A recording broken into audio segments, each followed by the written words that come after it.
আসসালামু আলাইকুম। এক ক্লিকেই ওয়ার্ডপ্রেস 404 এরর সলভ করুন, নো প্লাগইন। আমরা আজকে দেখাবো খুব কমন একটি সমস্যা, যেখানে হোম পেজ ঠিকমতো কাজ করছে কিন্তু অন্য পেজে গেলে 404 এরর দেখা যাচ্ছে। চিন্তার কিছু নেই, মাত্র 1 মিনিটেই আমরা এটিকে ফিক্স করে ফেলবো। প্রথমে ওয়ার্ডপ্রেস ড্যাশবোর্ড থেকে সাইট ভিজিট করব। এখানে দেখছেন হোম পেজ ঠিক আছে, কিন্তু ওয়ার্ড কাউন্টার, এসইও ব্লগ বা সার্ভিসেসে ক্লিক করলে 404 এরর এসেছে। যদি রিলোড করি ঠিক হচ্ছে না। এবার এটি ঠিক করব, সেজন্য প্রথমে ড্যাশবোর্ডের বাম পাশে সেটিংসে যাব এবং পারমালিঙ্কসে ক্লিক করব। এবার নিচে গিয়ে সরাসরি সেভ চেঞ্জেস প্রেস করব। চাইলে পোস্ট নেম সিলেক্ট করে আবার সেভ করতে পারেন, এতে এসইও পারফরমেন্সও ভালো হবে। এবার যদি সাইটে গিয়ে রিলোড করি এবং পেজগুলো যদি ওপেন করি, দেখছেন 404 এরর কিন্তু নেই।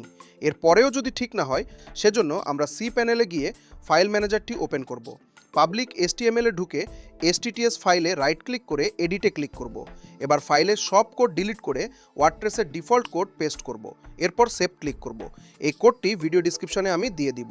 তো এভাবে চাইলে সহজে ওয়ার্ডপ্রেস 404 এরর সলভ করতে পারেন। ভিডিওটি ভালো লাগলে লাইক, কমেন্ট এবং সাবস্ক্রাইব করতে ভুলবেন না। পরের ভিডিও পর্যন্ত ভালো থাকুন, সুস্থ থাকুন। Till then, bye by.